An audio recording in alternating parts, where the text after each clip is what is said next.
नमस्कार दोस्तों, JRF nexus के ऑनलाइन क्लास में आपका स्वागत है। आज की क्लास में हम लोग आधुनिक भारतीय इतिहास के सिलेबस पर चर्चा करेंगे। इसके पहले की क्लास में हम लोगों ने प्राचीन भारतीय इतिहास और मध्यकालीन भारतीय इतिहास के सिलेबस पर चर्चा कर लिया है। यूजीसी नेट ने जो अपना सिलेबस बनाया है, उस सिलेबस की शुरुआत में उसने कुछ टर्म दिया है। प्राचीन भारतीय इतिहास से संबंधित जो भी टर्म थे उसको हम लोगों ने प्राचीन भारतीय इतिहास के साथ पढ़ लिया था। मध्यकालीन भारतीय इतिहास से संबंधित जो टर्म थे उसको हम लोगों ने मध्यकालीन भारतीय इतिहास के साथ पढ़ लिया था। आज की क्लास में हम लोग आधुनिक भारतीय इतिहास से संबंधित पहले टर्म को देखेंगे, फिर आधुनिक भारतीय इतिहास से संबंधित जो इनके यूनिट हैं, जैसे कि सातवां यूनिट, आठवां यूनिट और नौवां यूनिट, इन तीन यूनिट पर चर्चा करेंगे। इसके साथ हम 10वें यूनिट पर चर्चा करेंगे, जिसमें रिसर्च की बातें की गई है, इतिहास लेखन से संबंधित बातें की गई हैं, विभिन्न विचारधाराओं की बातें की गई हैं, इतिहास में कैसे नवीन विचारधाराओं की स्थापना हुई की बात की गई है, इतिहास लेखन के क्रमिक विकास की बात की गई है, तो वो 10वें यूनिट में। और इस जो क्लास की हम शुरुआत करेंगे वो 10वीं यूनिट से करेंगे और बाद में हम 10वीं यूनिट से पहले यूनिट की तरफ लौटेंगे। आइए सबसे पहले सिलेबस देख लेते हैं। आधुनिक वैचारिक शब्दावली को देखें तो पहली जो बात आती है उपनिवेशवाद। उपनिवेशवाद से आप सब परिचित हैं, उस पर हमें चर्चा करना है। संघवाद पे चर्चा करना है, प्राच्यवाद पे चर्चा करना है, प्राच्य निरंकुशता। अब प्राच्यवाद क्या है और प्राच्य निरंकुशता क्या है, इस पे बात करना है, जिसको हम लोग ओरिएंटल डिस्पोटिज्म कहते हैं। इवेंजेलिकलिज्म क्या है, यानी कि इसका मतलब यह है कि बहुत सारे ईसाई मिशनरी भारत आए थे और भारत में धर्म प्रचार किया था, बहुत सारे भारत के लोगों को ईसाई धर्म में परिवर्तित किया था, उस पर बात करेंगे।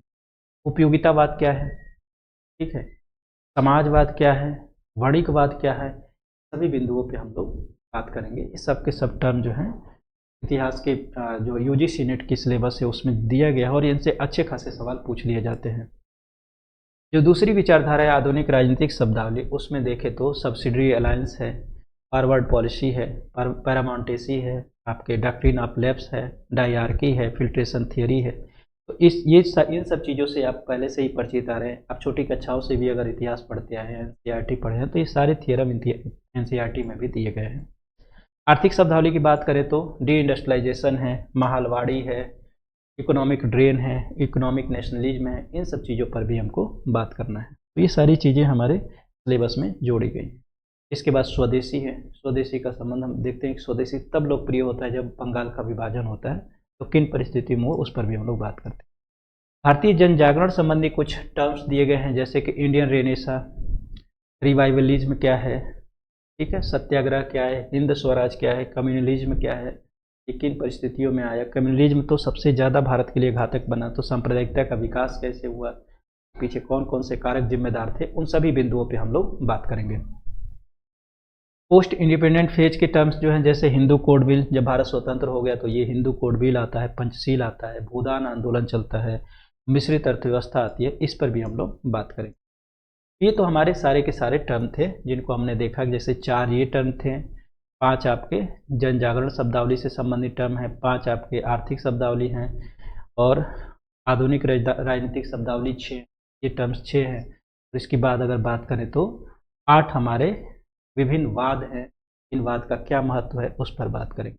8 ये, 6 ये, 5 ये, आपके 5 यहाँ पर भी हैं, 4 यहाँ पर भी हैं, तो ये सारे शब्दावलियों पर भी हम लोग इसी यूनिट के, यानी 7वें यूनिट के, 8वें यूनिट के और 9वें यूनिट के अध्ययन करते समय उन्हीं के साथ इस पर भी चर्चा करेंगे। ये सारे टर्म उनके साथ जुड़े हुए हैं। Source of modern Indian history, आधुनिक भारतीय इतिहास के स्रोत क्या है, ये आपके 7वें यूनिट के शुरुआत में ही दिया गया। तो हमारे पास बहुत सारे स्रोत है, जैसे कि हम लोगों ने प्राचीन काल में भी देखा था, बहुत सारे स्रोतों पर चर्चा किया, मध्यकाल में भी बहुत सारे स्रोतों पर चर्चा किया, तो यहाँ पर भी हम देखेंगे। जैसे आर्काइवल मटेरियल्स, अभिलेखीय सामग्री कौन से हैं, बायोग्राफीज एंड मेमोरीज।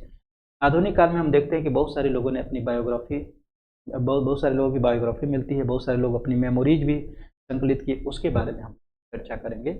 समाचार पत्रों में कौन कौन सी बातें मिलती हैं, कौन सी ऐतिहासिक जानकारी मिलती है, मौखिक साक्ष्य कौन से हैं, ठीक है, उसके बारे में बात करेंगे। क्रिएटिव लिटरेचर क्या था, सृजनात्मक साहित्य कैसे लिखे गए, साहित्य में कौन सी आधुनिक कालीन की बातें मिलती हैं, स्वतंत्रता संग्राम से संबंधित कौन सी बातें हम साहित्य में पढ़ेंगे। चित्रकला कैसी बन रही थी इस काल में, आपके स्मारक कैसे बन रहे थे, मुद्राएं कैसे थी, मुद्रा का स्वरूप कैसा था, मुद्राओं में क्या परिवर्तन हुआ, उन सभी बिंदुओं पर बात करेंगे। मुद्रा किस तरह से स्रोत के रूप में प्रयोग हो रही थी होगी, उसकी भी बात करेंगे। जो दूसरी बात की गई है, राइज ऑफ ब्रिटिश पावर, यानी ब्रिटिश सत्ता का उदय किन परिस्थिति। तो अगर हम देखें, European trade in India in 16th-18th century, तो 16वीं शताब्दी से, यानी कि हम बात करें कि 1500 से लेकर के और 18वीं शताब्दी आपके क्या बोलते हैं 1700 ईस्वी तक भारत में किस तरह से व्यापार का विकास हुआ, किस तरह से यूरोपीय कंपनियों का आगमन हुआ, उनका कैसे प्रसार हुआ, उस सभी बिंदुओं। अभी इन यूरोपीय कंपनियों में देखें तो पुर्तगाली सबसे पहले आए थे, फिर डच आए, उसके बाद ब्रिटिश आए, फिर फ्रांसीसी आए। भारत में ब्रिटिश प्रभुत्व की स्थापना और विस्तार, इन कंपनियों में ब्रिटिश ही क्यों सफल रहे और उन्हें किस तरह से अपनी कंपनी की स्थापना किया और कैसे उनका विस्तार किया, इन बिंदुओं पर बात करें। ब्रिटिश रिलेशन विथ प्रिंसिपल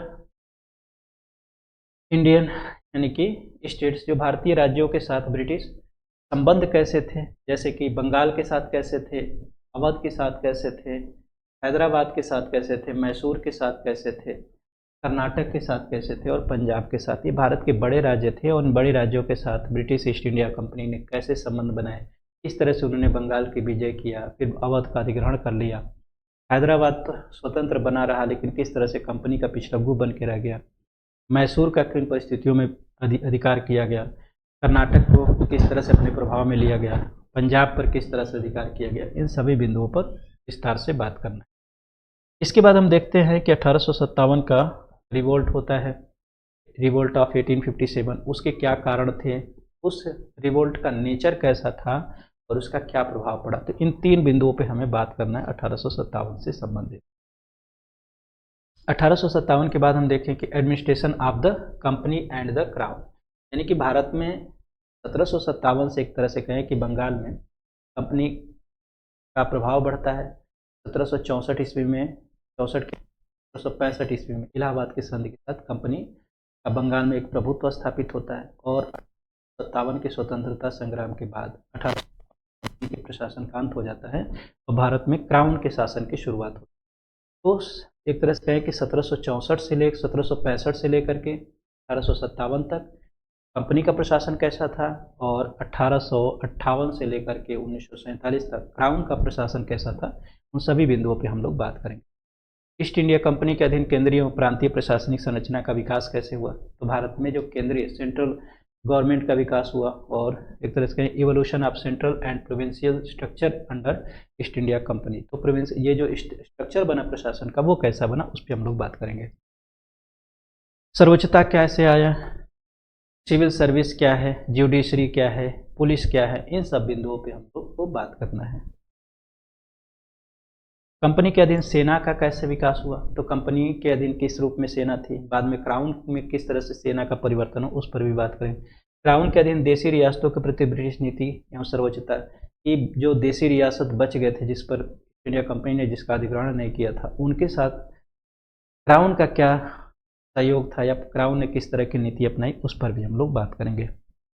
स्थानीय स्वशासन, लोकल सेल्फ गवर्नमेंट पे बात करेंगे। संवैधानिक परिवर्तन, कॉन्स्टिट्यूशनल चेंजेज पर बात करेंगे। कॉन्स्टिट्यूशनल चेंजेज जो 1909 में हुआ था, 1919 में हुआ था और 1935 में हुआ था, तो 3 कॉन्स्टिट्यूशनल चेंजेज पे हमें बात करना है। उसके पहले कंपनी के प्रशासन पर बात करेंगे। ये सारी की सारी बातें हमें यूनिट आपके 7 में देखने को मिलती है और 7 को अगर हम मोटा मोटी देखें तो ये पूरी तरीके से प्रशासनिक नीतियों पर बात करता है। लेकिन वही अगर यूनिट 8 पर हम आएँ, तो यूनिट 8 जो है औपनिवेशिक आर्थिक नीतियों की बात करता है, कॉलोनियल इकोनॉमी की बात करता है, जैसे भारत में व्यापार की संरचना, मात्रा एवं विदिशा में परिवर्तन। भारत में व्यापार कैसे हो रहा था, उसकी संरचना कैसी थी और ब्रिटिश ईस्ट इंडिया कंपनी के साथ उसमें किस तरह से परिवर्तन हुआ, उस पर बात करते हैं। कृषि का विस्तार और कृषि का वाणिज्यीकरण किन परिस्थितियों में हुआ, भूमि अधिकार किसके पास है, तो हम देखते हैं कि भारत में 3 तरह के सिस्टम देखने को मिलते हैं, जैसे जमींदारी प्रथा, महलवाड़ी प्रथा और रैयतवाड़ी प्रथा। जमींदारी प्रथा में भूमि का मालिक जमींदार था, महलवाड़ी प्रथा में गांव की भूमि होती थी और एक तरह से रैयतवाड़ी प्रथा में किसान भूमि का मालिक था। तो सभी बिंदुओं पे हम लोग विचार करेंगे। भूमि बंदोबस्त कैसे आया, ग्रामीण ऋणग्रस्तता का विकास कैसे हुआ, यानी कि गांव के लोगों में किस तरह से ऋण लेने की परंपरा आई, कैसे उनका आर्थिक दोहन किया गया ब्रिटिश ईस्ट इंडिया कंपनी के द्वारा और बाद में क्राउन के द्वारा, उन सभी बिंदुओं पर बात करेंगे। कैसे भूमिहीन श्रमिकों की दशा कैसी थी, वो किस तरह से कृषि कार्य में लगे, बाद में किस तरह से लेबर कास्ट में लेबर रूप में परिवर्तित हो, उस पर भी बात करेंगे। भारत में इरिगेशन सिंचाई सिस्टम कैसी थी, कैनाल सिस्टम कैसा था ब्रिटिश ईस्ट इंडिया कंपनी के समय, क्राउन के समय, उस पर भी हम लोग बात करेंगे। जो दूसरा महत्वपूर्ण बिंदु है, डिक्लाइन ऑफ इंडस्ट्रीज। भारत में जो उद्योग थे, जैसा कि हम लोगों ने मध्यकाल के सिलेबस में देखा था कि बड़े स्तर पर उद्योगों की चर्चा की गई है, लेकिन ब्रिटिश ईस्ट इंडिया कंपनी के समय उद्योगों का पतन होता है। अब उद्योगों के पतन से क्या हुआ, कारीगरों की बदलती सामाजिक आर्थिक परिस्थितियाँ, उद्योगों के पतन से जो कारीगर थे, जो उद्योगों में लगे हुए थे, उनकी सामाजिक और आर्थिक परिस्थितियों में परिवर्तन होता है। वो अब किसान यानी कृषक वर्ग में परिवर्तित होता है। किस तरह से नगरों का ह्रास होगा, जब इसका पतन होगा तो नगरीय ह्रास होगा। तो नगरों का पतन कैसे हुआ, किस तरह से भारत को एक जो इंडस्ट्री में ठीक ठाक स्थिति रखता था उसको एक लेबर राज्य के रूप में कन्वर्ट कर दिया गया, कैसे भारत से धन का निष्कासन हुआ, पर बात करेंगे। विश्व युद्ध में भारत की क्या स्थिति थी, भारत की अर्थव्यवस्था की क्या स्थिति, पर बात करेंगे दूसरे को। तीसरा है कि ब्रिटिश इंडस्ट्री पॉलिसी क्या थी, यानी जो ब्रिटिश जो क्राउन थे उसकी इंडस्ट्री पॉलिसी क्या थी, उस पर बात करेंगे। ब्रिटिश औद्योगिक नीति की बात करें तो एक कहें कि प्रमुख आधुनिक उद्योग कौन कौन से थे, उस पर बात करेंगे हम लोग। कारखाना विधानों का, यानी कारखानों के लिए कौन कौन से नियम बनाए गए, देखिए। नेचर ऑफ फैक्ट्री लेजिस्लेशन कैसा था, labour and trade union movement कैसे शुरू हुआ। ईस्ट इंडिया क्राउन के खिलाफ हम देखते हैं बड़े स्तर पर ट्रेड यूनियन बनते हैं, उनका मूवमेंट शुरू होता है। मॉनेटरी पॉलिसी कैसे आई, बैंकिंग सिस्टम भारत में कैसे डेवलप हुआ, करेंसी एंड एक्सचेंज मुद्रा और विनिमय प्रणाली कैसे विकसित हुई, रेलवे का कैसे विकास हुआ, रेलवे ने भारतीय अर्थव्यवस्था को किस तरीके से परिवर्तित किया, रोड और परिवहन का कैसे विकास हुआ, ट्रांसपोर्टेशन और कम्युनिकेशन कैसे बदला, सभी बिंदुओं पर। पोस्ट टेलीग्राफ, डाक और तार व्यवस्था, growth of new urban centres, नए नगरीय केंद्रों का विकास, पुराने बहुत सारे नगरों का पतन हो गया, नए नगरीय केंद्रों का विकास हुआ, उस पर बात करेंगे। नगर नियोजन की नवीन विशेषताएं, इस समय कई सारे प्लान्ड नगरों का विकास हुआ, जैसे हम दिल्ली में देखते हैं, तो उनका कैसे किया, उनकी विशेषताएं थी।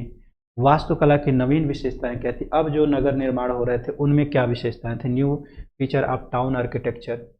नगरीय समाज कैसे थी और नगरीय समाज की समस्याएं क्या क्या उभर के आई, उस पर भी बात करेंगे। भारत में किस तरह से अकाल और महामारी फैली, उन अकाल का स्वरूप क्या था, अकाल में लोगों की स्थिति कैसी थी और उसमें सरकार की क्या क्या नीतियाँ थी, उस पर भी बात करेंगे।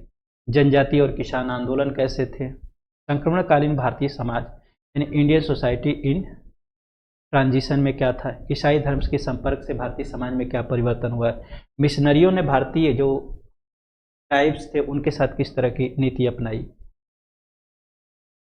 ठीक है, भारतीय सामाजिक एवं आर्थिक प्रथाओं तथा धार्मिक विश्वासों की किस तरह से आलोचना की गई, उस पर भी बात करेंगे। इसके अतिरिक्त हम देखें तो एजुकेशनल एंड अदर एक्टिविटीज़ क्या थी, शैक्षिक एवं अन्य गतिविधियाँ, तो नई शिक्षा क्या थी, ब्रिटिश ईस्ट इंडिया कंपनी के समय ही नई शिक्षा नीति आई थी और बाद में वो फला फूला। सरकारी नीति क्या थी, स्तर विषय वस्तु क्या था, लेवल एंड कंटेंट्स क्या थे, अंग्रेजी भाषा किस तरह से भारतीय प्रशासन की प्रमुख भाषा बनी, विज्ञान का विकास कैसे हुआ, प्रौद्योगिकी का विकास कैसे हुआ, लोक स्वास्थ्य एवं चिकित्सा के क्षेत्र में क्या परिवर्तन हुए, आधुनिकता की ओर कैसे हम बढ़े टुवर्ड्स मॉडर्निज्म, भारतीय नवजागरण का विकास कैसे हुआ, सोशियो रिलीजियस रिफॉर्म कैसे आया, इमरजेंस ऑफ मिडिल क्लास, सबसे बड़ी बात जो आधुनिक काल की वो मध्यम वर्ग का उदय है। तो मध्यम वर्ग ही किसी भी देश के विकास का, जो विकास की रीढ़ की हड्डी जो मानी जाती है वो मध्यम वर्ग की मानी जाती है। अगर मध्यम वर्ग का पतन होता है तो उस देश का पतन होना निश्चित है। तो कैसे भारत में मध्यम वर्ग का उदय हुआ, कैसे जातीय संगठन आई, जातीय गतिशीलता कैसे आई, महिलाओं का क्या प्रश्न था, राष्ट्रवादी विमर्श क्या थी, महिला संगठन क्या थे, महिलाओं से संबंधित ब्रिटिश विधान क्या था, लैंगिक पहचान एवं वैधानिक स्थिति क्या थी, इन सभी बिंदुओं पे हम लोग चर्चा करते हैं। इसका जो 9वां पॉइंट है, द प्रिंटिंग प्रेस, मुद्रण प्रेस का क्या महत्व था, कैसे पत्रकारिता का विकास हुआ और वो कैसे जनमत को प्रभावित किया, भारतीय भाषा में साहित्य रूपों का आधुनिकीकरण कैसे हुआ। इसके अतिरिक्त हम कला की बात करें तो चित्रकला में पुनर्संरचना, इस संगीत का विकास हुआ और एक और चीज था वो प्रदर्शनकारी कलाएं जो परफॉर्मिंग आर्ट थे उनका भी इस समय विकास हुआ। तो इन सभी बिंदुओं पर हम लोग जो मॉडर्न का आधुनिक काल में जो विकास हुआ वो 8वें यूनिट में हम लोग पढ़ेंगे। 9वां यूनिट जो आधुनिक काल का अंतिम यूनिट है उसमें कौन सी बातें दी गई, rise of Indian nationalism, social and economic basis on nationalism, भारतीय राष्ट्रवाद का उदय, राष्ट्रवाद का सामाजिक एवं आर्थिक आधार क्या था, पर बात करेंगे। भारतीय राष्ट्रीय कांग्रेस की स्थापना किन परिस्थितियों में हुई, किसने किया, उसमें भारतीयों की क्या भूमिका थी, उस पर बात करेंगे। भारतीय राष्ट्रीय कांग्रेस की विचारधारा क्या थी, उसके कार्यक्रम कौन से थे 1885 से लेकर के और 1920 ईस्वी तक, इन बिंदुओं पर बात करेंगे। प्रारंभिक राष्ट्रवादी कौन थे, उग्र राष्ट्रवादी कौन थे, क्रांतिकारी रिवोल्यूशनरीज कौन थे, यानी क्रांतिकारी कौन थे, स्वदेशी और स्वराज का क्या महत्व है, गांधीवादी जन आंदोलन का भारतीय राष्ट्रीय आंदोलन पर क्या प्रभाव पड़ा, ठीक है, सुभाष चंद्र बोस और उनके आज़ाद हिंद फौज का भारतीय राष्ट्रीय आंदोलन में क्या भूमिका थी, राष्ट्रीय आंदोलन में मध्यम वर्ग की क्या भूमिका थी। तो जैसा कि मैंने बताया कि किसी भी राष्ट्र के विकास में सबसे बड़ा कारक जो होता है वो मध्यम वर्ग होता है, मध्यम वर्ग की क्या भूमिका थी, राष्ट्रीय आंदोलन में महिलाओं की क्या भागीदारी रही थी। हम देखते हैं कि 1942 में बड़े स्तर पर महिलाओं ने भाग लिया था। तो सभी बिंदुओं पे हम लोग बात करेंगे। इसके अतिरिक्त अगर देखें तो वामपंथी राजनीति का उदय हुआ। वामपंथी राजनीति क्या है, उनकी क्या मांगें थी, राष्ट्र के हित में उन्होंने कौन कौन से काम किए, दलित वर्ग के हित क्या थे, दलित नेता कौन थे, उन्होंने कौन कौन से आंदोलन, उनका क्या राष्ट्रीय आंदोलन में सहयोग था, सांप्रदायिक राजनीति का विकास कैसे हुआ, ठीक है, कम्युनल पॉलिटिक्स क्या था। इसके अतिरिक्त देखें कि कैसे मुस्लिम लीग का गठन हुआ और पाकिस्तान की उत्पत्ति हुई। इन सब बिंदुओं पे हम लोग बात करेंगे। इसके बाद पाकिस्तान की उत्पत्ति यानी स्वतंत्रता हमें मिला और साथ ही हमें विभाजन भी मिला। तो भारत न केवल स्वतंत्र हुआ बल्कि विभाजित हुई और लाखों लोगों की मृत्यु हुई इसके साथ, ये भी हम लोग देखेंगे। स्वतंत्रता के बाद भारत में कौन कौन सी परिस्थितियाँ हुई, ये भी 9वें यूनिट में। विभाजन की कौन कौन सी चुनौतियाँ थी, इसे खूब सवाल पूछे जाते हैं। भारतीय देशी रियासतों के एकीकरण की सबसे बड़ी समस्या थी, उसको भी सुलझाया गया। इसके बाद भारत के विभाजन से बहुत सारे लोग भारत से पाकिस्तान गए, पाकिस्तान से भारत आए। इन लोगों के बसने जो उनको बसाने की जो प्रक्रिया थी उसमें वो एक बड़ी समस्या थी। कश्मीर क्या समस्या पैदा हुआ, हैदराबाद और जूनागढ़ इन्होंने क्या समस्या पैदा किया था, उस पर बात करेंगे। डॉक्टर भीमराव अम्बेडकर की क्या भूमिका थी संविधान निर्माण में, राष्ट्र निर्माण में उनकी क्या भूमिका थी, उस पर बात करेंगे। भारतीय संविधान एवं इस्लाम, इसकी विशेषताएं क्या थी, नौकरशाही प्रशासनिक तंत्र की संरचना कैसी थी। हम देखेंगे कि ब्रिटिश काल में प्रशासनिक तंत्र एक तुलनात्मक अध्ययन करते हुए चलेंगे हम लोग। भारत में जो नई शिक्षा नीति आई स्वतंत्रता के बाद, उस पर बात करेंगे। आर्थिक नीतियाँ और नियोजन की प्रक्रिया जो शुरू हुई स्वतंत्रता के बाद, उस पर बात करेंगे। किस तरह का विकास हुआ, विस्थापन की जो समस्या थी देखिए, उस पर बात करेंगे। जनजातीय समस्याओं पर बात करेंगे। राज्यों के भाषाई पुनर्गठन को लेकर के जो समस्या उत्पन्न हुई उस पर बात करना है। केंद्र राज्य संबंध क्या थे, जो हम लोग पॉलिटी में पढ़ते हैं, उस पर बात करेंगे। विदेश नीति की पहलें क्या थी भारत के साथ, उस पर बात करेंगे कि पंचशील क्या है। इसके अतिरिक्त भारतीय राजनीति की गतिशीलता कैसी थी, नेहरू के समय किस तरह का परिवर्तन आया, आज के समय में किस तरह से परिवर्तन होते चले गए। आपातकाल क्या है, उदारीकरण क्या है, निजीकरण क्या है, और भारतीय अर्थव्यवस्था का वैश्वीकरण, ग्लोबलाइजेशन, वर्तमान युग जो है वैश्वीकरण का युग है और भारतीय अर्थव्यवस्था वैश्वीकरण के युग से गुजर रही है। इन सभी बिंदुओं पर हमें बात करना है। ये हमारे 9वें यूनिट में ये सारी बातें दी गई हैं जो भारत की स्वतंत्रता और नई विचारधाराओं को लेके आती है।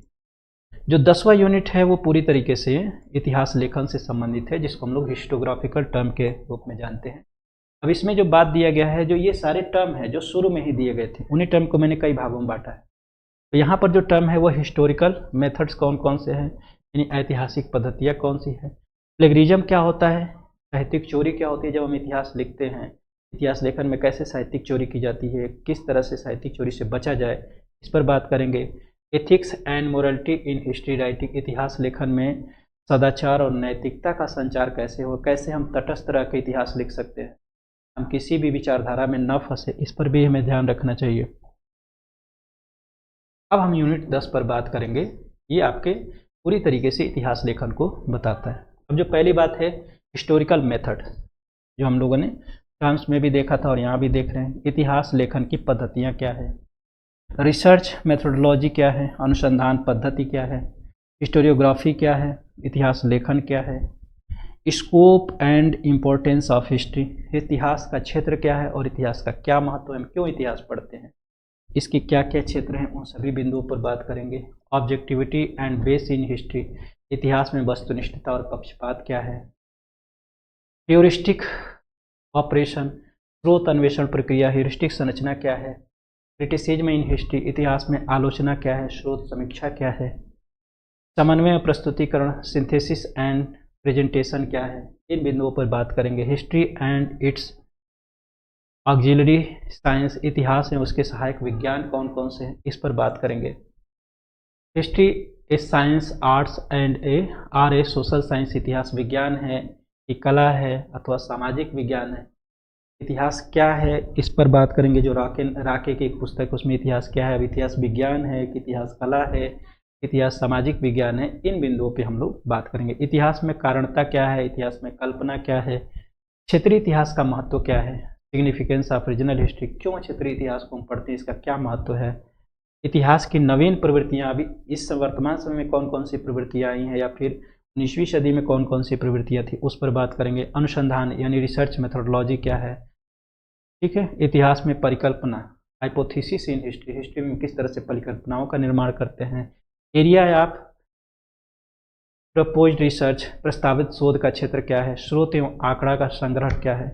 अब स्रोत एवं आंकड़ा, स्रोतों की बात करें तो बहुत सारे स्रोतों में हमें मुख्य रूप से प्राथमिक स्रोत हमें दिखाई देते हैं, द्वितीयक स्रोत दिखाई देते हैं। तो प्राथमिक स्रोत क्या है, द्वितीयक स्रोत क्या है, मूल स्रोत क्या है, संक्रमणीय या व्युत्पन्न स्रोत क्या है, इन सभी बिंदुओं पे हम लोग बात करेंगे। Trade in historical research, historical research में ट्रेड, ऐतिहासिक अनुसंधान की प्रक्रिया क्या है। आधुनिक भारतीय इतिहास लेखन क्या है, इतिहास में शोध विषय का चयन क्या है। टिप्पणी यानी शॉर्ट नोट्स हम कैसे लिखते हैं इतिहास में। पाद टिप्पणी क्या होती है, फुटनोट्स क्या होते हैं। संदर्भ ग्रंथ सूची क्या है, जिसको हम लोग बिब्लियोग्राफी कहते हैं। थीसिस एंड असाइनमेंट राइटिंग, कैसे हम थीसिस को लिखते हैं, कैसे असाइनमेंट को लिखते हैं, इन सभी बिंदुओं को इतिहास लेखन में इसमें पेपर में शामिल किया जाए। प्लेगरिज्म क्या है, वही साहित्यिक चोरी जो हम लोगों ने टर्म्स में भी देखा था और यहाँ पर भी है। हिस्ट्री राइटिंग कैसे की जाती है, ठीक है। बिगिनिंग ऑफ हिस्ट्री राइटिंग, इतिहास लेखन का प्रारंभ कैसे करते हैं, ठीक है। अब बिगिनिंग ऑफ हिस्टोग्राफी में हम देखें तो इतिहास लेखन की शुरुआत कैसे हुई। तो ऐसा माना जाता है कि जिस इतिहास लेखन की परंपरा में हम जी रहे हैं, इसकी शुरुआत होती थी ग्रीक हिस्टोरियंस, हिस्टोरियोग्राफी से। तो यहीं से हम लोग अपना सिलेबस पढ़ना शुरू करेंगे कि यूनानी इतिहास लेखन क्या था, उनके इतिहास लेखन में किन बिंदुओं को शामिल किया गया था। इसके बाद हम देखेंगे रोमन हिस्टोग्राफी कैसी थी, रोमन हिस्टोग्राफी में किन बिंदुओं पर। इस रोमन हिस्टोग्राफी के बाद हम देखते हैं कि चर्च हिस्टोग्राफी आती है, यानी चर्च के पादरियों ने कैसे इतिहास लेखन शुरू किया, कैसे इतिहास में तारीख का समावेश हुआ। चर्च इतिहास लेखन, ईसाई इतिहास लेखन इसको हम कहते हैं। इसके बाद पुनर्जागरण उनका इतिहास लेखन पर प्रभाव, तो जब रिनेशा काल में कैसे इतिहास लेखन आया, कैसे चर्च के खिलाफ एक बड़ा आंदोलन शुरू हुआ, ठीक है। और लोग पुराने रोमन एम्पायर के जो इतिहास लेखन था उस पर बार बार किताबें लिखी गई, उन पर बात करेंगे हम लोग। Negative school of history writing, इतिहास लेखन का नकारात्मक विद्यालय कौन कौन सा है। इतिहास लेखन का सकारात्मक प्रत्यक्षवादी विद्यालय कौन कौन सा है। इतिहास लेखन में बर्लिन क्रांति का क्या प्रभाव पड़ा, यानी कि जिसको हम राके का इतिहास लेखन कहते हैं। इतिहास का मार्क्सवादी दर्शन क्या था, जो वैज्ञानिक भौतिकतावाद की बात करता है, उस पर भी हम लोग को चर्चा करना है, ठीक है। एक तरह से इतिहास का चक्रीय सिद्धांत क्या है, cyclic theory of history, Oswald Spengler का जो है, इन्होंने साइक्लिक थियोरी दिया था, तो ये थियरम क्या है। और इससे इस बिंदु से आपके हर साल अच्छे खासे सवाल पूछ लिए जाते हैं, ठीक है।